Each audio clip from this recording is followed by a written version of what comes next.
এখন আপনার কাছে কোনটা দৃষ্টিকটু সেটা হয়তো যে পড়েছে তার কাছে দৃষ্টিকটু না। এক একজনের পার্সোনালিটি এক এক রকম। আমার পার্সোনালিটি ভাই, আমার ঢোলা টি শার্ট ভালো লাগে, আমার টাইট টি শার্ট ভালো লাগে না, বা I prefer to wear something loose, over size. এখন এটা আমার প্রেফারেন্স, এটার সাথে আমার চরিত্রর এখানে, এটার সাথে আমার শিক্ষার, এটার সাথে আমার জ্ঞানের কোনো ইয়ে নাই, সম্পৃক্ততা নাই। বা হচ্ছে দৃষ্টিকটুর ব্যাপারটা যদি বলি, যার যার দৃষ্টিভঙ্গি। এখন যে মেয়েটা বোরকা পরে ওই মেয়েকে দেখেও অনেকের অনেক কিছু হয়, তো এটা আসলে বলে লাভ নেই। বা মানে বোরকা বললে আবার অনেক খেপে যাবে।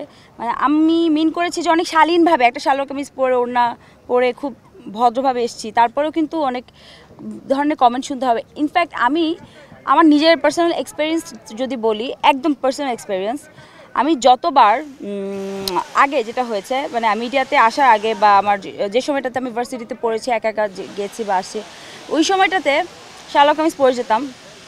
যেদিন আমি কামিজ পরে যেতাম, সালোয়ার কামিজ পরে যেতাম, ওই দিনই ছেলেরা কেন যেন আমাকে টিজ করতো বেশি। আর যেদিন আমি এরকম টম্বয় সেজে যেতাম, কেউ ধারে কাছে আসতো না, ট্রাস্ট মি, অ্যান্ড কেউ না সাহস পেতো না। এবং তারপর আমি বললাম, এটা কী বিষয়, সামথিং ইজ, মানে এখানে তো একটা সায়েন্স আছে ডেফিনেটলি। তো ইয়া, আমি জানি না, দৃষ্টিভঙ্গি এক একজনের এক এক রকম, এক একজনের কাছে দৃষ্টিকটু এক একটা বিষয় লাগতে পারে। আমি আসলে সেক্ষেত্রে মেয়েদের কোনো দোষ দিতেই চাইবো না, কারণ আমি অন দেয়ার সাইড। আমি একেবারেই মেয়েদের পক্ষে কথা বলবো, এবং কারণ আমরা মানে অযৌক্তিক কিছু বলছি না। আপনারাই বলেন যেভাবে ভিডিওগুলো করা হচ্ছে এগুলো কি ঠিক হচ্ছে কি না। আর আমার মনে হয় আমি আপনাদের কাছে অনুরোধ করব, অন রেকর্ড, সাংবাদিক ভাইরা যারা আছেন, বড় বড় চ্যানেল থেকে এসেছেন আপনারা বেশ স্ট্যাবলিশ চ্যানেল, অনেক বছর ধরে আপনারা নিউজ করছেন। আমার আগেও যারা সিনিয়র যারা ছিলেন তাদের নিউজ করেছেন, তাদের আমাদের পাশে এসে দাঁড়িয়েছেন, আমাদের বিপদের সময়, আমাদের ভালো সময়, বিভিন্ন সময় আমরা আপনাদেরকে পাশে পেয়েছি, অ্যান্ড হোপফুলি পাবো। সো সেক্ষেত্রে আমি আপনাদের কাছে অনুরোধ করব, এই ধরনের চ্যানেল যারা আসে, বা আপনারা আপনাদের একটু অ্যাপ্রুভালটা, মানে ওদের আমি কীভাবে হয় যায় না, মানে তারা সাংবাদিক হিসেবে কিভাবে এই ধরনের নিউজ করে, তাদের এগেনস্টে কেন কোনো ব্যবস্থা নেওয়া হয় না, এখনও হচ্ছে না, আমি জানি না। কারণ আমি এর আগে একবার ভাইরাল একটা ভিডিওর ব্যাপারে কথা বলছিলাম, যে লেপেল পড়া নিয়ে অনেক বড় একটা কাহিনী হয়েছিল, এবং এরপরে ওই লোক কিন্তু আমি এই স্টেডিয়ামেই সেই লোককে দেখেছি আমাদের প্র্যাকটিস ম্যাচে, এবং সে আমার সামনে আসতে ভয় পাচ্ছিল। আমি কিন্তু নোটিস ঠিকই করেছি তাকে, তো মাস্ক পরেছিল পুরোটা সময়। সে হচ্ছে আমি তাকে চিনবো না, আমি চিনেছি।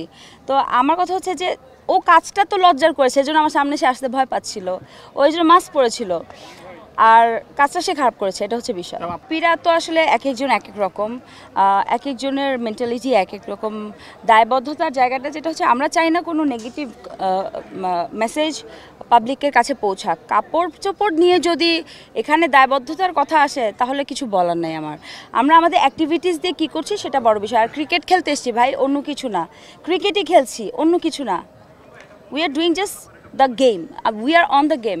যেটা ছেলেরা করছে ওটাই করছে। আমরা জাস্ট 2টা ওভার পেয়েছি, তাও এই 2টা ওভার খেলতে গিয়ে মোটামুটি কমেন্টের ছড়াছড়ি, তাও আবার খুব বাজে কমেন্ট। তো আমি আপনাদের দর্শকদের উদ্দেশ্যে আমি অনুরোধ করব, আপনারা যারা আছেন, আপনাদেরও মা, বোন, বাচ্চা, মেয়ে আছে, আমার নিজেরও, আমার 2টো মেয়ে।